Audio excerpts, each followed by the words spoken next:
வந்து உங்களை பார்க்க வேணுமென்று சொல்லி நீங்கள் வந்து சவப்பட்டி தூக்க வேணுமென்று சொல்லி அவருடைய பிரேதத்தை தூக்க வேணுமென்று சொல்லி அப்போ நீங்கள் வந்தீங்களா?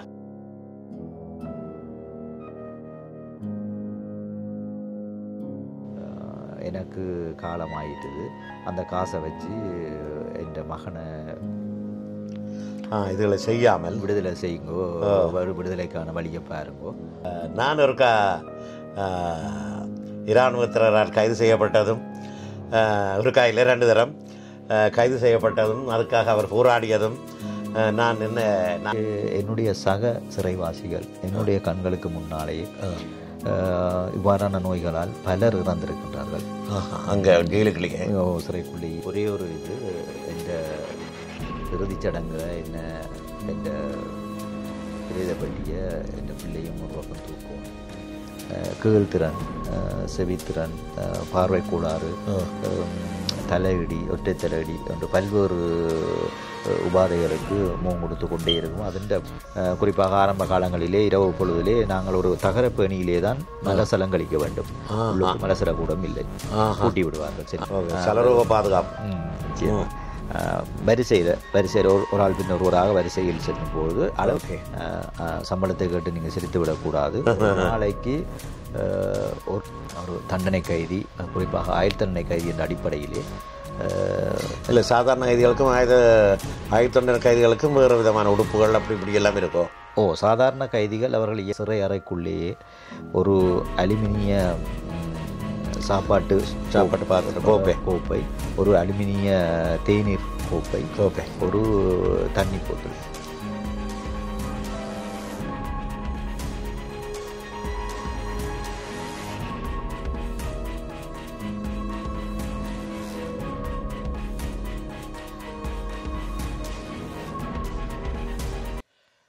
வணக்கம் அன்பான உறவுகளே, எல்லோருடைய சுகமப்படி நான் நல்ல சுகமாக இருக்கிறேன்.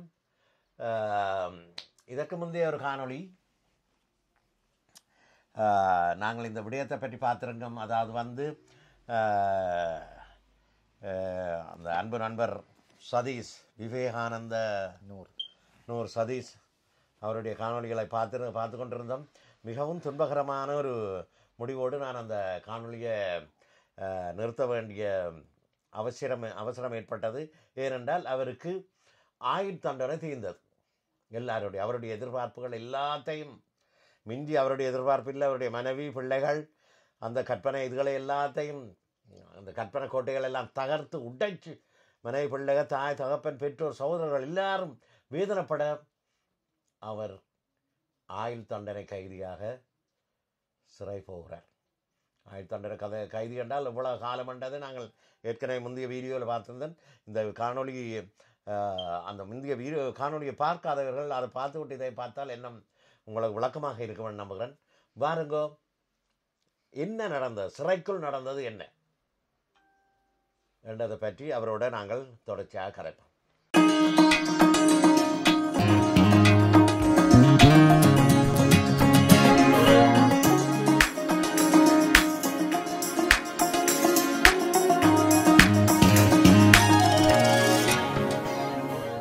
அப்போ பாருங்க, ஜெயிலுக்கு போவோம். எங்கே ஜெயில் உங்களுக்கு? சிறைச்சாலை எங்கே? ஆரம்ப கட்டத்திலே விளக்கமறியல் கைதியாக இருக்கும்போது நான் ஏற்கனவே குறிப்பிட்ட சிறைச்சாலையிலே தடுத்து வைக்கப்பட்டிருந்த நீதிமன்றத்தின் முற்படுத்தப்பட்டு அங்கே ஆயுட்கால சிறை தண்டனை தீர்ப்பளிக்கப்பட்டதன் பிற்பாடு உடனடியாக நான் மீண்டும் அனுராதபுரம் சிறைச்சாலைக்கு கொண்டு வரப்பட்டு அங்கு சில நாட்கள் அந்த ஆயுள் தண்டனைக்கான புதிய இலக்கம் தரப்படும். எங்களுக்கு சிறையிலே பெயரெல்லாம் சொல்லி கூப்பிடுவதோ பதிவதோ இல்லை, சிறை இலக்கம்தான். ஆடை அதை நிச்சயமாக சொல்ல வேண்டும். இதுவரை காலமும் இதுவரை நாட்களும் சிறையிலே எனக்கு விரும்பினபடி சிகை அலங்காரம் செய்து கொள்ளலாம், எனக்கு விரும்பினபடி நாங்கள் ஆடை அணிந்து கொள்ளலாம். ஆனால் ஆயுள் தண்டனை கைதி என்று அறிவிக்கப்பட்டதன் பிற்பாடு, நீதிமன்றத்தினால் குத்தப்பட்டதன் பிற்பாடு என்னுடைய ஒட்டுமொத்த வாழ்க்கையின் நடைமுறைகளும் முழுமையாக பறிக்கப்பட்டு அரசினுடைய அந்த சட்ட ஒழுங்கின் பிரகாரம்தான் என்னுடைய அன்றாடங்கள் ஒவ்வொரு நிமிடத்தையும் நான் கடத்த முடியும். அதாவது குறிப்பாக சொல்ல போனால் எந்தவித நிற ஆடைகளையும் எனக்கு அணிய முடியாது. ஒரு தண்டனை கைதி, குறிப்பாக ஆயுள் தண்டனை கைதி என்ற அடிப்படையிலே இல்லை, சாதாரண கைதிகளுக்கும் ஆயுள் தண்டனை கைதிகளுக்கும் வேறு விதமான உடுப்புகள் அப்படி இப்படி எல்லாம் இருக்கும். சாதாரண கைதிகள் அவர்கள் இயல்பாக வீடுகளில் இருக்கின்ற போது அணியக்கூடிய ஆடைகளை அணியலாம், சிகரங்களை எதுவும் செய்து கொள்ளலாம். ஆனால் தண்டனை கைதி, குறிப்பாக ஆயுள் தண்டனை கைதி என்று தண்டனை விதிக்கப்பட்ட கைதிகளுக்கு முற்றிலும் நடைமுறைகள் முற்றுமுழுதாக வேறானதாக இருந்தது.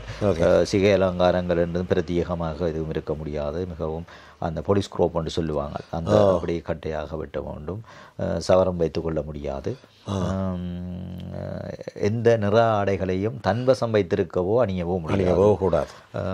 மேற்கொண்டு தலையணை போன்ற பொருட்கள் பாவிக்க முடியாது. எங்களுடைய சிறை அறைக்குள்ளேயே ஒரு அலுமினிய சாப்பாட்டு பாத்திர கோப்பை, ஒரு அலுமினிய தேநீர் கோப்பை, ஒரு தண்ணி போத்தல், இதுதான் எங்களுடைய உடைமையாக இருக்கும். ஆடை என்று வருகின்ற பொழுது இந்த கொலர் இல்லாத வெள்ளை மேலங்கியும், காட்செட்டு என்று சொல்ல முடியாது, அதை சொல்லுவார்கள் ஜம்பர் என்று சொல்லுவார்கள். எனக்கு என்னென்று தெரியவில்லை. எலாஸ்டிக் பெல்ட் அது எந்த இதுவுமே இருக்காது. வெறும் ஒரு நாடாவால் கட்டுறது முடிஞ்சு கட்டிக்கொள்ள. இதுதான் எங்களுடைய அந்த அங்கே சொத்துகள் அவ்வளவுதான் எங்களுடைய.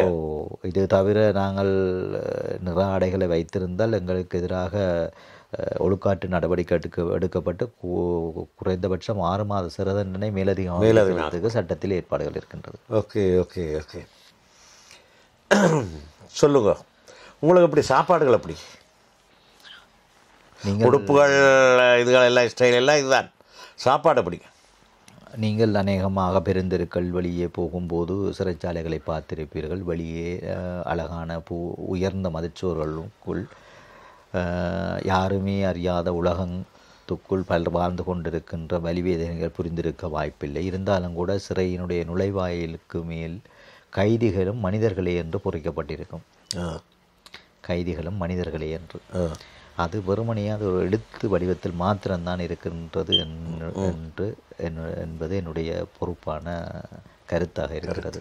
காரணம் என்னென்று கேட்டால், சிறைச்சாலை சட்டம் ஒரு புறம் இருக்கின்றது, நடைமுறை வேறொன்றாகத்தான் அங்கே இருக்கின்றது. அன்று முதல் இன்று வரை சிறை கைதிகளுக்கு எந்தவித போசாக்கான உணவுகளோ அங்கு வழங்கப்படுவதில்லை. காகிதங்களிலே போசாக்கான உணவுகள் பட்டியலிடப்பட்டிருக்கும். ஆகவே சந்தையிலே மிகவும் மனித பாவனைக்கு உகந்ததல்லாத உணவுகள் மலிவு விலையிலே பெற்றுக்கொள்கின்ற தரகர்கள் அதை மிகவும் சிறந்த உணவுக்கான விலையை மதிப்பீடை செய்து சிறை அதிகாரிகளுக்கு கையூட்டுகளை கொடுத்து அந்த உணவுகளை அந்த முகவர்கள், அந்த ஏஜென்ட்டுகள் சிறை கைதிகளுக்கு வழங்குது. சரி, அங்கே சமைக்கிறதோ அல்லது வெளியில் இருந்து வரதா சாப்பாடு? அங்கே சிறையில் இருக்கின்ற அந்த தண்டனை கைதிகளால் சமைக்கப்படும். ஓகே, தண்டனை அந்த கைதி உங்களுக்கு என்ன வேலை அங்கே? குறிப்பாக தண்டனை கைதிகளுக்கு பல்வேறு விதமான வேலைகள் கட்டாயமாக வழங்கப்படும்.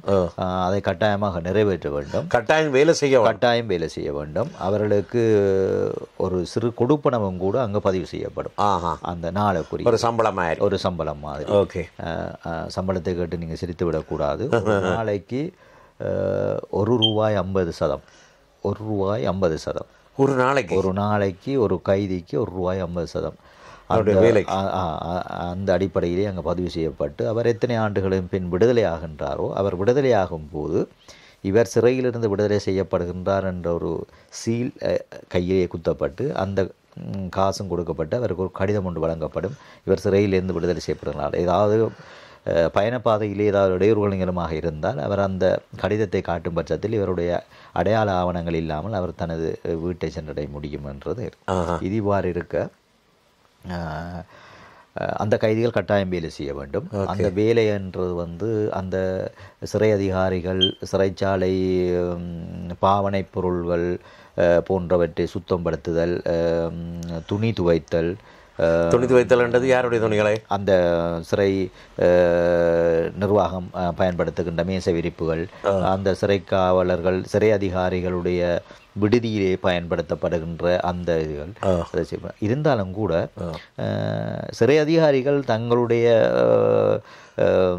அதிகாரத்தின் பேரில் தங்களுடைய ஆடைகளை கூட கைதிகளை கொண்டே நிலைமை காணப்படுகிறது. அதே போன்று சமையலறையிலே முற்று முழுதாக இவர்கள் சமைக்க வேண்டும். ஏனைய கட்டட நிர்மாண பணிகள், சுத்தப்படுத்துகின்ற பணிகள், கூட்டுற துடைக்கும் தோட்டம் ஆந்தவற்றை பராமரிக்கின்ற பணிகள் இடம்பெறும். அங்கே பயிர் செய்யப்படுகிறதா? இலங்கையிலே மொத்தம் 25 சிறைக்கூடங்கள் இருக்கின்றன. அதிலே திறந்தவெளி சிறைக்கூடம் 2 இடங்களிலே இருக்கின்றன. அங்கே சிறு குற்ற தண்டனை கைதிகள் ஒரு திறந்தவெளி சிறை கூடத்துக்கு பயன்படுத்தப்படுவார்கள். அவர்கள் தோட்டம் செய்கின்ற அப்படியான வெளி வேலைக்கு பயன்படுத்தப்படுவார்கள். இது ஒரு இயல்பான விடயமாக இருக்கின்றது. இது தவிர வெளிக்கடை, கண்டி போன்ற சிறைச்சாலைகளிலே சிறைக்கூடங்களுக்குள் தொழிற்சாலைகள் இயக்கப்படுகின்றன. அலுமினிய தொழிற்சாலைகள், தும்பு தொழிற்சாலைகள் போன்றவை இயக்கப்படுகின்றன. மேசன் வேலை, தச்சு வேலை போன்ற பல்வேறு வேலை. இதுகள் செய்ய கொஞ்சம் லாபம் பெருமை வேலைக்கு நிச்சயமாக வெளியிலே இருக்கிற தான் சம்பளம் சொல்றீங்க. ஆமாம். அவர்கள் அதை என்ன அடிப்படையிலே அதை தீர்மானித்து வைத்திருக்கிறார்கள் என்று தெரியவில்லை. கைதிகள் என்றால் அது அரச சொத்தாகத்தான் தண்டனை கைதிகள் அங்கே மதிக்கப்படுவார்கள். அவர்கள் மீது அவர்களுக்கு ஒரு நோயுற்று இறந்து விட்டாலும் கூட தெருவிலே போகின்ற பொழுது ஒரு உயிரினம் வாகனத்தில் அடிபட்டு இறந்து விட்டால் நாங்கள் கரையிலே தூக்கி விட்டு போன்ற செயற்பாடுகள்லாம் அங்கே இயன்றப்பட்டது. இருந்தாலும் கூட இது ஒரு விடயத்தை சொல்ல வேண்டும். இந்த நான் சொன்ன இத்தனை விடயங்களும் எங்களை போன்ற ஆயுள் தண்டனை விதிக்கப்பட்ட பயங்கரவாத தடைச்சட்டத்தின் கீழ் தண்டிக்கப்பட்ட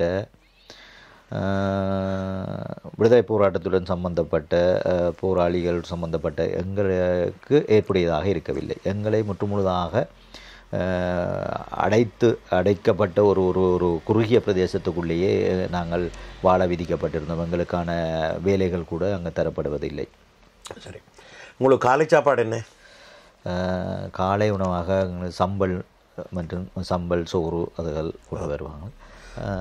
அதன் பிற்பாடு காலை ஒரு அன்றாட நிகழ்வை சுருக்கமாக சொல்வதாக இருந்தால் காலை 6 மணிக்கு எண்ணிக்கை கணக்கெடுப்பு நடைபெறும். கணக்கெடுப்பு நடைபெறுகின்ற பொழுது சோறு, சம்பல் 2ஐயும் தருவார்கள். நாங்கள் வரிசையாக சோறு, சம்பல், தேத்தண்ணி என்று சொல்லி சொன்னால் ஒரு சின்ன கரண்டி சீனியும் மற்றது சாயமும் கொண்டு வருவார்கள்.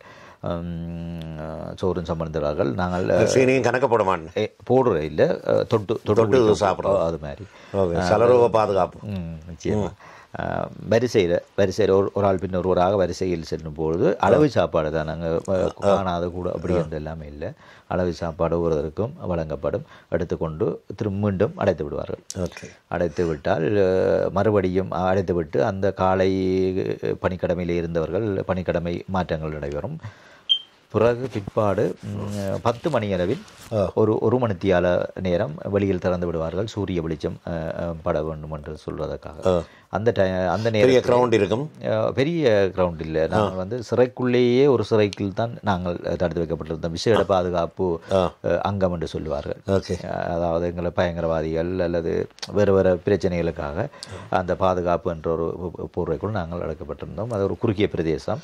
அந்த 1 மணி நேரத்துக்குள் தான் நாங்கள் ஆடை, உடுப்புகள் கழுவி காயப்போடுற விடயங்கள் அதுகளை நாங்கள் செய்து கொள்வது உண்டு. சிலர் விளையாடுவார்கள், சிலர் ஒவ்வொரு அன்றாடங்களை கழிப்பார்கள். மீண்டும் 11 மணிக்கு நாங்கள் அடைக்கப்பட்டு மதியம் இதே போன்று வரிசையிலே உணவு வழங்கப்படும்.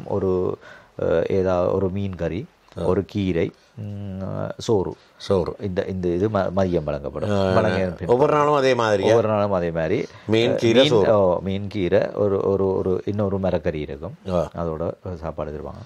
பிறகு அந்த உணவு வழங்கிவிட்டு அவர்கள் மீண்டும் எங்களை உள்ளே வைத்து பூட்டி விடுவார்கள். பின்பு மாலை ஒரு 4 மணி அளவில் மீண்டும் திறப்பார்கள். ஒரு 3 மணி 4 மணி அந்த ஒரு நேரம் வித்தியாசப்படும். திறந்து 1 மணி நேரம் திறந்து விட்டு மீண்டும் பூட்டி விடுவார்கள். பூட்டி விட்டு மாலை 6 மணிக்கு கணக்கெடுப்பதற்காக வெளியில் விட்டு எல்லாரையும் திரும்ப கணக்கெடுத்து உள்ளுக்கு கூட்டுக்குள் போட்டு அடைத்து விடுவார்கள். ஒரு விடயத்தை நான் பிரதானமாக சொல்ல வேண்டும் என்று சொல்லி சொன்னால், இப்போ நான் என்னை போன்று பல்வேறு இடங்களிலும் விடுதலையாகி இருக்கின்றார்கள். அவர்களுக்கு சிறை பட்டறிவு என்பது இருக்கின்றது, பொது வழிக்கு வரவிட்டாலும் கூட.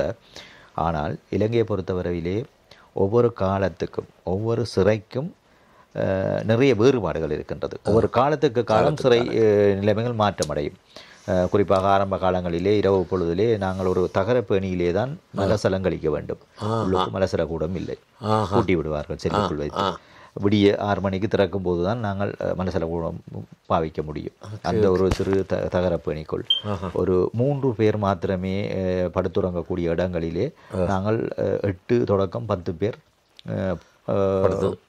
சுழற்சி முறையிலே படுத்திருந்திருக்கு. அப்போ நீங்கள் மலசலம் கழிக்கிற எல்லாம் அந்த தகரப்பேணியிலே தான். அப்போ உள்ளுக்கு தான் அப்போ அவைகள் இருக்கைக்கு தான் நீங்கள் எந்த விதமான ஆக்கள் இருக்கைக்கு தான் அந்த மற்ற சக கைதிகளோட சேர்ந்து இருக்கைக்கு இருந்து கொண்டு தான் அதை செய்ய வேணும். இது ஒரு ரகசியமான இடம் கிடையாது. இல்லை, இது ஒரு விசேட பாதுகாப்புக்கு உட்படுத்தப்பட்ட மரண தண்டனை மற்றும் எங்களை ஆயுள் தண்டனை கைதிகளுக்கு, அதிகபட்ச தண்டனை கைதிகளுக்கு இவ்வாறான ஒரு பாதுகாப்பு, ஒரு ஒரு நெருக்கடியான ஒரு சூழல். அப்போ படுக்கைகள் உங்களுக்கு என்ன மாதிரி?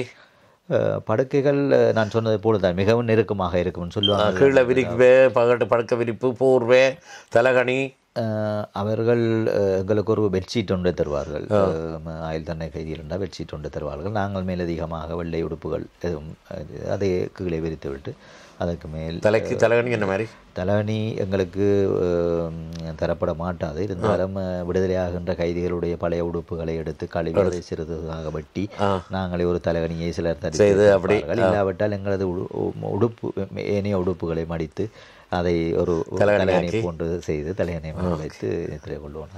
ஓகே, அதுக்குள்ளேயே ஒரு நிறைய கைதிகளோட உங்களோட வாழ்க்கை ஒரு ஒளிவு மறைவில்லாமல். நிச்சயமாக. இப்போ குளிப்பு அந்த திறந்து விடுற அந்த நேரத்தில் தான் நாங்கள் குளிக்க முடியும்.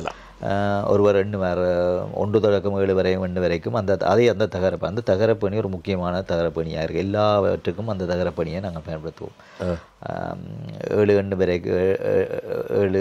எண்ணும் போது 7 தகரப்பணியை ஊற்றி விடுவோம். நிறுத்துங்கள் என்று சொல்வார். சவக்காரம் போட்டு விட்டு அதன் பிற்பாடு திரும்ப மீண்டும் ஒரு 7 தடவை எண்ணும் போது 7 பணியோட நாங்கள் பாருங்க. வாழ்க்கை, சிறை வாழ்க்கையின் கொடுமைகளையும் இதுகளையும் பாருங்க. அதாவது அவர் என்னத்துக்கு சிறை சென்றார்ன்றது வேறு விஷயம். அந்த சிறையில் வச்சு அவர் அந்த சிறை கைதிகளை கவனிக்கிற விடயம் மிகவும் ஒரு தரம் தப்பு செய்யாதீங்க. வேறு இப்போ இது வேறு விஷயம். இவர் தப்பு செய்து போயில்லைன்னு வேறு யாக்கள் தப்பு செய்யாதீங்க. தப்பு செய்து இந்த விஷயங்களை அனுபவிக்காதீங்க. என வேண்டாம் என இதில் நினைச்சால் இதை உங்களுக்கு சொல்கிறது நீங்களும் தப்பு செய்ய வேண்டாம் இருக்கணுன்றதுக்காக தான். ஆனால் இன்னொரு விஷயத்தை நான் இதில் வலியுறுத்த வேண்டுவன், அவர் தப்பு செய்யாமல் போய் இந்த தண்டனைகளை அனுபவிச்சிருக்கிறார். நான் அந்த சமூகத்தின் சமூக சேவைக்காக, சமூக விடுதலைக்காக ஒரு சின்ன பங்களித்து தான் இப்படி போயிருக்கிறீங்கள். என்ன சரி, இப்படி எல்லாம் இருக்கிறீங்கள், இவ்வளவு எல்லாம் வேதனைகளை அனுபவித்து கொண்டு இருக்கிறீங்கள். மருத்துவ வசதிகள் உங்களுக்கு என்ன மாதிரி? மருத்துவ வசதி சரி, இந்த ஜெயிலில் இருக்க தண்டனை தீர்க்கப்பட்டு இருக்கையும் உங்களுக்கு உபாதைகள் இருந்ததா? உபாதைகள் என்றது அதிகமாகவே இருந்தது. காரணம் என்னென்று கேட்டால், நான் ஏற்கனவே உங்களுக்கு சொன்னதை போல அந்த தடுப்பு காவலின் பெயரில் விசாரணை காலம் இருந்தது. ஜோசப் முகாம், 4ஆம் மாடி போன்றவற்றிலே புலன் விசாரணை என்ற பெயரிலே மிகவும் மோசமான கொடூரமான மனித குலத்துக்கு முற்றிலும் எதிரான ஜீரணிக்க முடியாத சித்திரவதைகளை நாங்கள் அனுபவிக்க வேண்டிய இருந்தது. அந்த சித்திரவதையின் எதிரொலியாக எங்களுடைய உடம்பில் ஏராளமான அடிகாயங்கள், விழுப்புண்கள், மனநிலை பாதிக்கப்படக்கூடிய அளவுக்கு கூடி நிறைய விடயங்கள் இருக்கின்றது. கீழ்த்திறன், செவித்திறன், பார்வை கோளாறு, தலையடி, ஒற்றை தலையடி என்று பல்வேறு உபாதைகளுக்கு முகம் கொடுத்து கொண்டே இருக்கும். அதன் விளைவு இன்றைக்கு வரைக்கும் என்னை விட்டு தொலையே இல்லை. அதாவது சிறை தண்டனை கைதிகளுக்கு தண்டனை தீர்ப்பு அளிக்கப்பட்ட பிறகும் இந்த சித்திரவதைகள் இருந்திருக்கு. சித்திரவதைகளுடைய பிரதிபலன், ஆரம்பகால சித்திரவதைகளுடைய பிரதிபலன். அப்போ மருத்துவ வசதிகள் உங்களுக்கு என்ன மாதிரி? மருத்துவ வசதிகள் சிறை கைதிகள் ஒவ்வொரு சிறைச்சாலையிலுமே வருகை தரும் மருத்துவர்கள் இருக்கின்றார்கள். பகுதி நேரமாக வருகை தருவார்கள். நோய் நொடி என்று இருக்கின்றவர்களை கூட்டிக் கொண்டு போய் இருந்தாலும் கூட விசேட அவர்கள் ஒரு உதாரணத்துக்காக இந்த நபரை மேலதிக சிகிச்சைக்காக வேறொரு வைத்தியருக்கு பரிந்துரைக்கப்படும் பட்சத்தில் ஏனைய கைதிகளுக்கு அந்த வாய்ப்பு இலகுவாக அமைந்துவிடும். எங்களுக்கு அமைந்து விடாது. காரணம் பாதுகாப்பு பிரச்சனை, மேலதிக உத்தரவு அது இது என்று சொல்லி காலம் தாழ்த்தப்பட்டு இப்படி என்னுடைய சக சிறைவாசிகள் என்னுடைய கண்களுக்கு முன்னாலேயே இவ்வாறான நோய்களால் பலர் இறந்திருக்கின்றார்கள். அங்கே ஜெயிலுக்குள்ளேயே சிறைக்குள்ளேயே இறந்திருக்கின்ற அந்த பரிதாபத்தை பார்த்தவன் தான் நான். ஓகே, அப்போ நீங்கள் சிறையில் இருக்கேக்க எல்லாரையும் பிரிஞ்சு போகிறீங்க. அவள் வந்து பார்க்குறீங்க அவங்களே? எவ்வளோ நாளைக்கு இருக்கா வந்து பார்ப்பேன்? எங்களை தண்டனை கைதிகளுக்கு மாதம் ஒரு முறை மாத்திரம் உற்ற உறவினர்கள் ஒருவர் ஒரு சோற்று பார்சல், ஒரு வாழைப்பழம், ஒரு சிறு மூடி, தலைக்கு வைக்கும் எண்ணெய், இந்த மூன்றையும் கொண்டு வந்து 15 நிமிடங்கள் மாத்திரம் கதைக்கலாம். 3 அடி இடைவெளியிலிருந்து கதைப்பதற்கு அனுமதிக்கப்படும். அப்போ யார் வருவீங்க உங்களை பார்க்க? எனக்கு அம்மா, துணைவியார், மகள், இந்த 3 பேர் தான் வருவினோம். அந்த காலத்திலே பயங்கர தடை சட்டத்தின் கீழ் தடுத்து வைக்கப்பட்டிருப்பவர்கள், கைது செய்யப்பட்டவர்களை பார்ப்பதற்கு எவரும் விரும்புவதில்லை என்னென்று சொல்லி சொன்னால், எம்மை பார்க்க வருகின்றவர்களும் அவதானிக்கப்பட்டார்கள், அச்சுறுத்தப்பட்டார்கள், விசாரணைக்கு உட்படுத்தப்பட்டார்கள். அது ஒரு கொடிய காலம். அப்போ அப்பா வரவில்லையா? அப்பா பெரும்பாலும் வருவதில்லை. அப்பாவுக்கு என்னில் பட்சம் கூட. அவர் என்னை கைவிலங்கோடோ அல்லது ஒரு சிறை கூண்டுக்குள்ளோ பார்ப்பதற்கு அவரது இதயம் இடம் கொடுப்பதில்லை. அதனால் அவர் ஆக வேண்டிய விடயங்களை கவனித்து கொண்டு அம்மாவையும் துணைவி, மகள் அவர்களை அனுப்பிவிட்டு என்னுடைய நலன் தொடர்பிலே மிகவும் கரிசனையோடு இருக்கக்கூடியவர். இருந்தாலும் கூட ஓரிரு தடவை வந்து பார்த்துவிட்டு மிகவும் நோய்வாய்ப்பட்டவராகவே அவர் திரும்பி இருந்தார் சிறையிலிருந்து. ஓகே.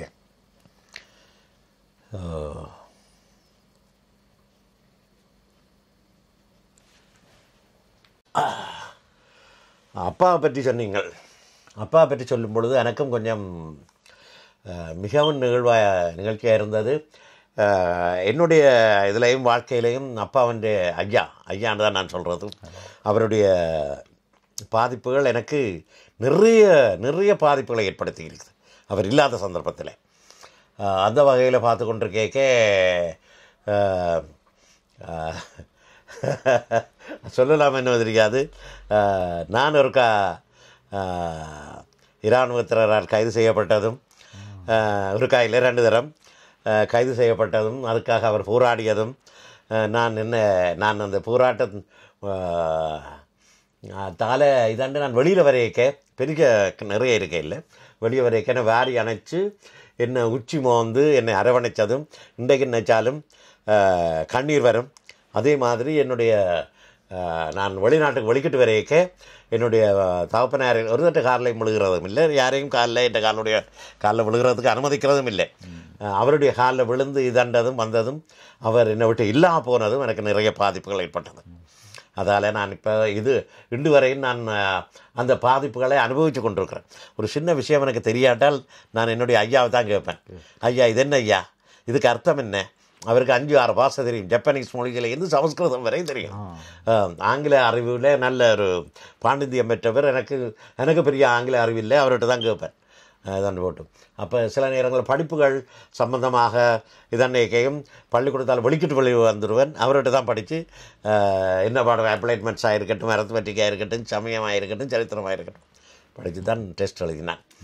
சரி, அதை விடுவோம். அது என்னுடைய இது. அப்படி நீங்கள் சொல்லும் பொழுது எனக்கு இந்த பாதிப்பு இருக்கிறபடியால் எனக்கும் கொஞ்சம் மனதுக்கு பெரிய பாதிப்பாக இருந்தது. அப்போ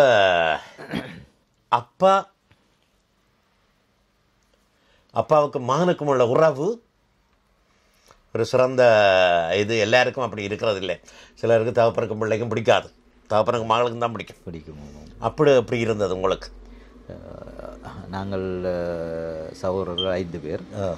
அந்த 5 பேரிலும் அப்பா எல்லா பிள்ளைகள்லேயும் நல்ல ஒரு பாசமாக தானே இருந்தார். குறிப்பாக யாருக்கும் அடிக்க மாட்டார். இது வரைக்கும் அடித்ததுண்டே இல்லை. அம்மா தான் கண்டிக்கிறது, நிர்வாகம் எல்லாம். என்னுடைய ஐயா மாதிரி தான். அவர் உழைப்பாளி மாத்திரம்தான். என்னுடைய கைதுக்கு பிற்பாடு அவர் மிகவும் நொறுங்கி போய்விட்டார். அது மாத்திரமில்லாமல் தொடர்ந்தும் அவர் ஒரு பார ஊர்தி ஓட்டுநராக இறுதி வரை பணியாற்றி கொண்டிருந்தார். Lorry driver. ஓகே. பின்னர் எனக்கு ஆயுள் தண்டனை தீர்ப்பு அளிக்கப்பட்டது. அவரை கொஞ்சம் கூட அவரால் ஜீரணித்து கொள்ள முடியவில்லை. திடீரென்று அவர் மாரடைப்பு ஏற்பட்டு வைத்தியசாலைக்கு கொண்டு சென்று அதிதீவிர சிகிச்சைக்கு உட்படுத்தி மிகவும் போராட்டத்தின் மத்தியிலே அவர் ஒரு வாக்குறுதியோடு எங்களை விட்டு பிரிந்து சென்று விட்டார். அந்த சந்தர்ப்பத்திலும் கூட நாங்கள் அந்த சத்திர சிகிச்சையை தனியார் வைத்தியசாலையிலே செய்வதற்காக நிதிகளை பொழுது அவர் சொன்ன ஒரு விடயம், எனக்கு காலமாயிட்டது, அந்த காசை வச்சு என் மகனை இதுகளை செய்யாமல் விடுதலை செய்யுங்கோ, விடுதலைக்கான வழியை பாருங்கோ. ஒரே ஒரு இது, என் இறுதிச்சடங்கில் என் பிரேதப்பட்டியை என் பிள்ளையும் ஒரு பக்கம் தூக்கணும் என்று சொல்லி ஒரு 3 நிமிஷம் கூட இருக்கு இல்லை அம்மாட்ட சொல்லி போட்டு படுத்தவர் அப்படியே மாரடைப்பால் அப்படியே. இது எத்தனையாம் ஆண்டு நடந்தது? இது எனக்கு ஆயுள் கால சிறை தண்டனை தந்த 2011ஆம் ஆண்டு தண்டனை தந்து ஒரு குறிப்பிட்ட நாளுக்குள் நடந்த ஒரு பெரும் சகிக்க முடியாத ஒரு துயரமாக இருக்கு. தனியனின் பிரிவால் இது நான் இதிகாசங்களில் கேள்விப்பட்டிருக்கிறேன். ராமாயணத்திலையும் தசரதனுக்கு அப்படி ஒரு மரணம் வந்தது. ராமன் காட்டுக்கு சென்று என்று சொல்லி கேள்விப்பட்ட உடனே அப்படியே மயங்கி விழுந்து மரணமடைந்தவர் தான் தசரதன். அதே மாதிரி தான் தனியனுக்கு அந்த நம்பிக்கையோடு இருந்தவர். அந்த தனியனுக்கு இப்படி சிறை தண்டனை ஆள் தண்டனை விதிக்கப்பட்ட என்று அறிஞ்சு அந்த வேதனையால் மரணத்தை தழுவி கொண்டார். அப்போ உங்களை பார்க்க வேணுமென்று சொல்லி நீங்கள் சவப்பட்டி தூக்க வேணுமென்று சொல்லி அவருடைய பிரேதத்தை தூக்க வேணுமென்று சொல்லி அப்போ நீங்கள் வந்தீங்களா? நிச்சயமாக அந்த விண்ணப்பம் அப்பாவினுடைய இறப்பு செய்தி கேட்டதன் பிற்பாடு அந்த நடைமுறையின் அடிப்படையிலே என்னை கைவிலங்கோடு நான் வெள்ளை உடுப்போடு நான் என்னுடைய தந்தையினுடைய இறுதி கிரியைக்காக ஒரு அரை மணித்தியால நேரம் அனுமதிக்கப்பட்டு கொழும்பிலிருந்து கிளிநொச்சிக்கு என்னுடைய வீட்டுக்கு அவருடைய இறுதிச் சடங்கிலே பங்கேற்று விட்டு மீண்டும் அரை மணி நேரம் தான் இருந்தீங்க? அரை மணி நேரம் அனுமதிக்கப்பட்டு. அப்போ அப்பாவை பிரிஞ்சுட்டீங்கள். அப்போ அப்போ எப்படி இருந்தது அந்த பிள்ளை? உங்களோட மகளுக்கு என்ன வயசு? உங்களுடைய மனைவி, அம்மா இவைகளை எல்லாம் சந்திச்சு போட்டு திரும்பி போகிற ஒரு உங்களை போகக்கூடிய வழியாக இருந்தது. அந்த மரண வீட்டிற்கு வந்திருந்தவர்களை பார்க்கிலும் நான் தந்தையாருடைய இறுதிச் சடங்குக்காக வருகின்றேன் என்ற எதிர்பார்த்து ஊர் மக்கள் எல்லாம் வந்திருக்கிறேன். ஏராளமானவர்கள் வந்திருந்தார்கள். சிறை பேருந்திலே கைவிலங்கோடு இறங்கி வெள்ளை உடுப்போடு இறங்கி போகின்ற பொழுது ஊரே அழுதது. மகளுக்கு 4.5 வயது இருக்கும். ஓடி வந்து என்னை கட்டி கொண்டார். உறவுகள் மிகவும் வேதனையாக இருந்தது. எல்லாவற்றையுமே சகித்து கொண்டு என்னுள் புதைத்து கொண்டு மறுபடியும் கைவிலங்கோடு சிறை பேருந்தில் ஏறி மீண்டும் சிறை வாயிலே அடைய இருந்த ஒரு பாருங்க. அடுத்த மிக பெரும் சோகம் இந்த இப்படியான நிலைமையிலே அவருடைய அன்பு தந்தை தனியனின் பிரிவால் இயற்கை செய்து விட்டார். அதையும் பார்த்து கொண்டு மீண்டும் ஒரு பிரிவு, மீண்டும் என்ன ஒரு சிறிய நேர சந்திப்பு, அதுக்கு பிறகு ஒரு பிரிவு, மீண்டும் சிறைக்கு அழைத்து செல்லப்படுகிறார். பாருங்க, இந்த நிலைமையிலே நாங்கள் விடைபெறுகிறோம். அடுத்த காணொளியில் அந்த சிறையில் என்ன நடந்தது, இவருக்கு மீண்டும் அந்த வழக்கு, அதாவது என்னென்னு சொல்கிறது, அந்த மேன்முறையீடு மனு அனுமதிக்கப்பட்டதா அல்லது அவர் அந்த அனுமதியில் விடுதலை செய்யக்கூடிய சாத்தியக்கூறுகள் இருந்ததா, மற்றும் சிறையில் இவருக்கு இன்னும் ஏற்பட்ட சோதனைகள் சந்தோஷங்களும் ஏதாவது இருந்திருக்கும், குட்டி குட்டி சந்தோஷங்கள் ஏதாவது இருந்திருக்கும், ஏதாவது செய்யக்கூடிய விதத்தில் அவர் தன்னை ஈடுபடுத்தி ஒரு சின்ன சந்தோஷத்தை அடைஞ்சிருப்பார். இதுக்கு பிறகு இவருடைய மனைவி மக்களுக்கு என்ன நடந்தது ரெண்டத்தை அடுத்த காணொலியில் பார்ப்போம். அடுத்த காணொலியில் சந்திக்கிறதுக்காக உங்களை அன்புடன் இதன்றும் இந்த காணொலியை பாருங்கோ. இதுக்கு முதல் நடந்த வெளியிட்ட காணொலியை பாருங்கோ. அதுக்கு பிறகு 3வது காணொலி கொண்டு வரும், அதையும் பார்க்குறதுக்கு தயாராகிருங்க. பாருங்கோ. உங்களிடமிருந்து விடைபெறுகிறேன். மீண்டும் அடுத்த காணொலியில் சந்திப்போம்.